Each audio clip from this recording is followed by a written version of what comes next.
G'day legends. So a few of you have been asking if I can do a studio tour. So that is what we're going to do today. I'm going to take you through my humble little home studio and show you all the bits and pieces that I have around here and everything that I use in my recording sessions. So come along and enjoy the ride. Okay, so let's start here with the control room. So we've got a little lounge here for people to chill on. You can sit back here and you can chill in the listening zone.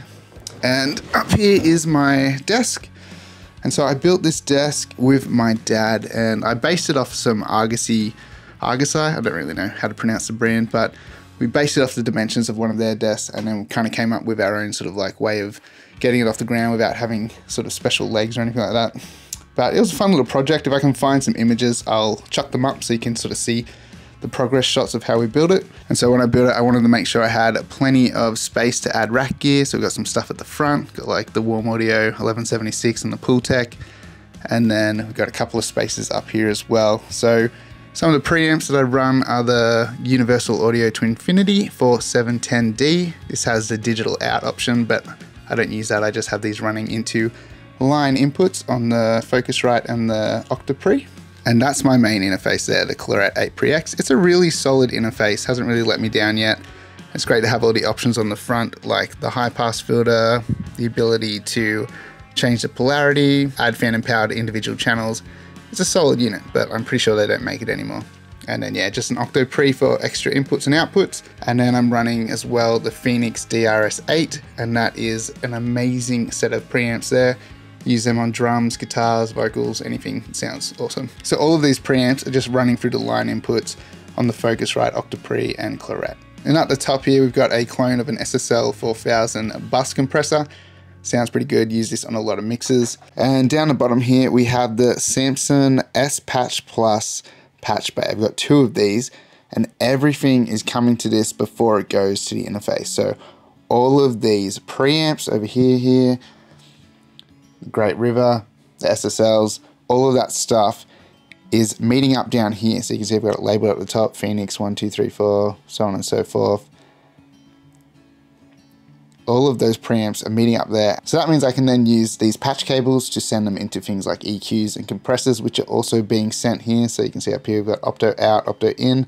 So you would just go from one of these preamps into the input of that, and so then you take it from the output and then you'd send it into whichever input you want to use. So I've got them labeled like CLA, which is Clarett, and then 4, 5, 6, 7, 8. So they're all inputs, input 4, 5, 6, 7, 8 in Logic. Really simple. You can plug it into that, pick your input in Logic, and then you'll get your signal coming in from there. So the great thing by using a patch bay is you're not locked in to a certain signal chain. You can mix up your processing in any way you want. You can run into an EQ and then a compressor, or you can go compressor into an EQ, or you can stack multiple compressors together. It's pretty awesome. The simplest way to think about it is it's like a pedal board that you can just patch in any order you want anytime. And then over to these other racks on this side, we have the AudioScape D-Comp. It's a pretty tasty unit, lots of color and saturation in it. And then we have the AudioScape Opto, and I use this all the time on vocals, love it to death, and on bass guitar, sounds amazing. And we've got a couple more preamps, so I've got some Great River pre's, a pair of those, as well as a pair of the SSL 6-channel preamps. They sound pretty good too. Typically run my snare top and bottom through these preamps. And I've got the Rupert Neve Designs 542 tape emulators. Use these on mixes, kind of have a bit of a love-hate relationship with them at the moment. Kind of love them sometimes, and then other times I'll be using them and then I'll turn them off and I realize the mix sounds a lot better without it. So yeah, bit of a love-hate thing going on with them at the moment. And then over here we have an Elysia X Filter EQ. Really nice, clean EQ. I use this on my mixes all the time. And then we've got the faithful SSL Fusion. This thing is on pretty much all of my mixes. Just adds a really nice sheen and polished sound to the finished product. And then yeah, we also have a Warm Audio 1176 down the front here. Kind of use this every now and then on bass and guitars. Terrible cable management down there, don't look at that. And we've got a control surface, and then another little piece of gear hidden way back here is the AudioScape 76A Blue Stripe 1176 compressor. Really cool, lots of color, bit of grit, bit of saturation, great compressor. For my monitoring, I'm using the PreSonus Monitor Station version 2. This thing's really cool. You can have multiple outputs that you can switch between. So I got my HS8s on channel 1, and then on channel 2, I can switch to my Avantone Mix Cube, which is just a mono cube over here, which I like to listen to mixes on every now and then and see how they're holding up. as well as you can quickly switch into mono here and listen to your mix that way, which is great. And then this also has a talkback system, so you can push that button, have a chat to the artist in the other room, which I have a separate headphone mix that I run to using the Focusrite control. I have a separate send running into this, which goes into the Q outputs. Usually they listen on stereo too, and that gives them a separate mix that I can create, especially when doing drums. They can just have the click cranked and I don't have to listen to that in here. And then yeah, just multiple headphones out, which is great if you need to share headphones with people. I have a couple of lines running to like some cables that are hidden down the side there, and I run them out to people if they're chilling on the lounge and we need to use headphones. If we're doing something that involves everyone being nice and quiet. I've also got an Apollo Twin. I bought this for the cases where I might go out of the studio and do a few little like field recordings, which hasn't really happened, but I use the plugins on this and I use it a lot when making YouTube videos as well. I was plugging my mic into that while running everything out of my Focusrite. And it was a really cool setup until I upgraded from Catalina to Ventura, and then my computer just couldn't handle the fact that I was running GarageBand and Logic at the same time to record my vocals and to also play back audio and screen capture stuff. So now we switched up to this little Rode system to capture my voice at the moment, which, you know, I don't particularly love the sound of this mic, so we'll probably improve on that in a little bit. I'm using the Yamaha HS8 monitors, and I think these work really good. I know there's a few people out there who like to hate on these and hate on the Yamaha HS8 range, but honestly, any monitoring system that you get to know and learn how it sounds, you're gonna be able to mix on it. Whether it's like something like this or like, you know, KRK Rockets, you can still do good mixes on that stuff. You just have to learn what they sound like. You could be doing great mixes on your HS8s, and then you get upgraded to like a $10,000 speaker system. And if you don't learn how that sounds, your mixes aren't going to translate. It's just really about learning how it sounds. So that's kind of a rundown of the rig in here. But I also have the Arturia Keylab 88. This is a great MIDI controller. So it has fully weighted keys. When you play it, it feels like you're playing a piano. But every keys player who's come in and used it has said that the keys feel great and they haven't had any trouble delivering a nice dynamic performance. So if you're working with a lot of keys players and you want to get a bit more dynamics going on, I definitely recommend getting a MIDI controller that has fully weighted keys. Okay, so we've got bass traps in the corners, got some paneling on the back wall, some paneling over here, paneling over here. That is the control room.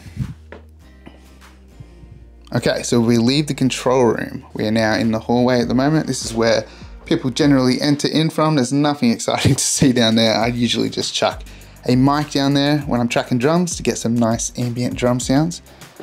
But then we have this space here. This is kind of like I call it a bit of a hangout area / tracking room, because I do like to track acoustic guitars, and sometimes when you have like group vocals, it's a good space to fit a few people in and do a bit of a group vocal thing. But otherwise, yeah, mostly just keep a bunch of gear in here, got all the guitars. There's a bit of a theme going on, obviously natural finishes. So my next guitar is gonna be nice and colorful to mix this up. We've got a Maton SRS 808, a great little acoustic guitar, always sounds good on recordings. And then the faithful American Standard Telecaster. Everyone who comes in and uses this, they just say how much they love the sound of that guitar. And I gotta agree, I love the sound of the Telecaster. Got a couple of banjos. One is a proper banjo that was handed down to me, and then one is a hack 6-string ganjo. So if you can't play a banjo, this one is strung like an acoustic guitar, electric guitar. You can just play normal guitar stuff on it and it sounds like a banjo. And then we've got a Fender Strat, as well as a couple of basses, P bass, jazz bass, and then another acoustic guitar, which is an Australian Cole Clark. So generally people have a Maton or they'll have a Cole Clark. But I'm one of those strange people who owns both because I like the sound of both of them. And this is my communal pedal board that I let people use when they come to the studio, because, you know, sometimes they don't have any pedals. Got a couple of options here, sick as overdrive, 808 tube screamer. Got the Sweet Tea from JHS, which is like a moonshine and, oh, I can't remember what the other one is, but it's like a Marshall style distortion. So that's a pretty cool pedal, pretty crazy. And then we've got the Pog, absolutely love this thing, sneaky little octave pedal. And then some delay, reverb, chorus. But I usually end up not using a lot of that stuff while tracking, we just do it post. But otherwise, that sort of covers all of the overdrive, sort of needs. Little volume pedal, which is great for doing the ambient swell sounds. And then over here, just a little bit of a space to store some bits and pieces. Got my snare drums, just random bits and pieces in those boxes, cabling and all that stuff. The EVH 5150. This is the amp that you need when you want a heavy guitar sound. Always sounds great. Plus the clean channel on it is awesome. I'd have to say it's one of the most versatile guitar heads. You can get anything from a super heavy high gain guitar tone to a real nice rock sound, as well as using the clean channel, and then you can use pedals with it. Sounds great. I own a couple of snare drums, but honestly, I used to have like 10 different snare drums. I went through this phase where I was searching for the perfect snare drum, and it just ended up wasting my time. I'd spend forever trying to decide which snare drum I wanted to use in sessions, end up selling most of them, and now I only have these three and my Black Beauty, and honestly, the Black Beauty hardly ever leaves the snare. So just goes to show sometimes having too many options is not a good thing. Over here, it's just stashing away some bits and pieces, extra drums, guitar amp, classical guitar. But yeah, this space is basically just a cool little hangout zone, plus a good spot to track acoustic guitars and bits and pieces, as it's a little bit livelier than my other tracking room. There's only a little bit of treatment in here, but it still sounds pretty good in here. It doesn't sound too lively that you can't use it. I actually had a ton of extra treatment that I was going to put up in here, and I just felt like I didn't need it, so then I ended up getting rid of it. So just because you have a lot of treatment doesn't always mean you need to use it. Just sort of see what the space needs. So this is the drum tracking room slash track vocals in here and electric guitar, so just a nice little tracking space. Fair bit of treatment in this room, sort of deadens it up a fair bit, makes it a little bit tighter sounding in here. So the kit is permanently set up. We always have this here ready to go, so when people come in and want to use the studio kit, they can just jump on and go for it. We don't have to waste time setting up and miking stuff, which is awesome. Really big time saver. At my last studio, I used to always have to set up and pack down to make room for things, but having kind of like an extra room, you certainly have like control room and a tracking room. Having an extra room here is awesome. Lets me keep this kit set up, which is great for doing session drums, as well as, yeah, just when people come in and they want to use the kit, big time saver. So we've just got a couple of panels on the walls, all spread around, corners. That's like a window that's blocked out with some big, thick broadband treatment. And there's some bass traps just sitting on top of the amp up there. All that stuff helps. And so we've got a couple of little amps here, hand wired AC15, closed back 2x12 orange cab, and a Fender Twin Reverb, which is a really nice amp. So a couple options there, but honestly, things are getting pretty crazy with all of the digital guitar amps. Like all of the neural stuff sounds pretty awesome these days. I reckon I'm doing like 50-50 digital amps and real amps these days. A lot of people are keen to just plug straight in and go for it, as opposed to spending time searching for a guitar tone. And honestly, you can get some pretty amazing tones out of plugins at the moment. And so here's a quick rundown on the mics that I'm using on the kit at the moment. We've got the R88 on the close room mic, which is a stereo ribbon mic, sounds really nice. Got the AT4047 on the front of the kick. And then on the inside of the kick, I'm pretty sure it's the Sennheiser E902. Don't hold me to it because I always get mixed up with the numbers there. On the spot mics, I've got the Neumann KM184s on the ride and on the hats, as well as on the toms, we've got Sennheiser MD421s, just the classic 421s. And I don't really have any big issues with the 421s. I know a lot of people complain about them, say the bleed sounds gross, but we generally cut the bleed out anyway, so I don't know. They sound like a tom to me. They sound pretty good. I got my eye on a couple of different mics that I'm going to try on toms at some point, but at the moment, these do a great job. There's a reason you see them in studios everywhere, because they sound good. Up top, we've got the AKG C414s. Just great overhead microphones. Love them on the overheads. Got the Black Beauty on the snare drum today, 14 by 6.5. And then the Loughton Audio snare mic is still sitting up there from when we made the video the other day. It's probably going to be there for a bit because I'm digging this. I think it's a really great sounding snare mic, and I'm going to take it for a good run until I really know how to get the very best out of it. And so you can see how I have it positioned going across the snare, not so much pointing right down into it. That kind of gives you a little bit of extra crack on the snare, which is great. Down the bottom, we've just got a SM57. This is one of those weird 90-degree angled SM57s, makes it a bit easier to position. And I have had a few people ask me about what drums I'm using. I've got a Ludwig Keystone. This kit's from around 2015, I think. Not exactly sure, but around that era. Granite glitter finish. It's really pretty. And got 13 by 9, 16 by 16. And the kick is 24 by 14, I'm pretty sure. Really short and punchy, which I love. Rocking the DW 9000 double kicks, and then a DW 5000 two-legged hi-hat stand. I've just got ancient Pearl hardware, which is stood the test of time for all my cymbals. Cymbals on the kit at the moment are Zildjian New Beats 14-inch, and then we've got a bunch of Meinl stuff. So we've got a brilliant medium fin 18-inch Byzance crash, as well as a 19-inch version as well. And then we've got the pure alloy 22-inch ride. It's similar to the Zildjian Sweet Ride, I think, which was the ride I had previous to this. This one maybe just a little bit clearer. Maybe not as crashable, this one. Maybe that's a terrible comparison. I kind of go between using Evans heads and Remo heads. I'm not really like, you know, locked into a brand, but I do love the EMAD on the kick. The Evans EMAD has been my go-to batter head on the bass drum for such a long time. But you know, if you think there's something better out there, drop it in the comments, because I'm pretty due to get a new batter head on the bass drum very soon. Been enjoying the frosted EC2s on the Evans for the toms, kind of like halfway between clear and coated. Nice thick punchy tom sounds. And then on the snare head at the moment, we've got the Power Stroke P77 coated. I think this sounds pretty good. Still kind of reining it in on the Black Beauty. It sounds really good tight. Not sure how much I love it on a lower tuning though, but time will tell. I have this on my Joyful Noise and it sounds really awesome, but I previously had an Evans EV1, I think that's what they're called.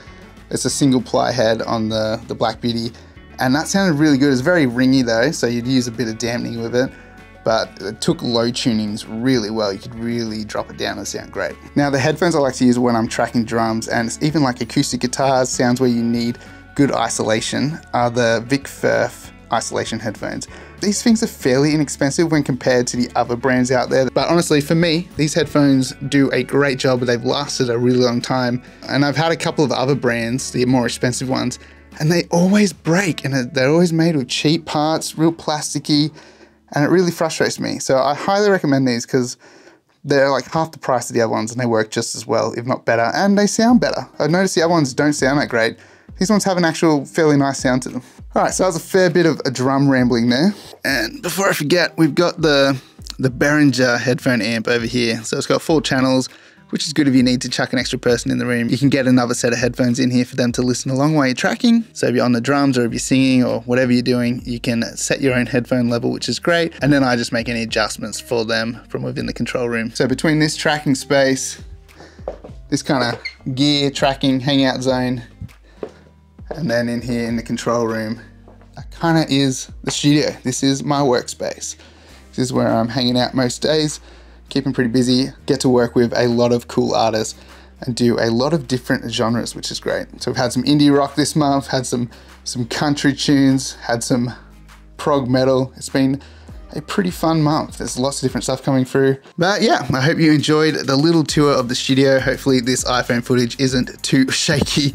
But yeah, I couldn't have done it with the other camera. It just wouldn't have captured the space properly. Having the little half zoom on the iPhone 15 works really well to sort of zoom out in a small space and show you the full picture.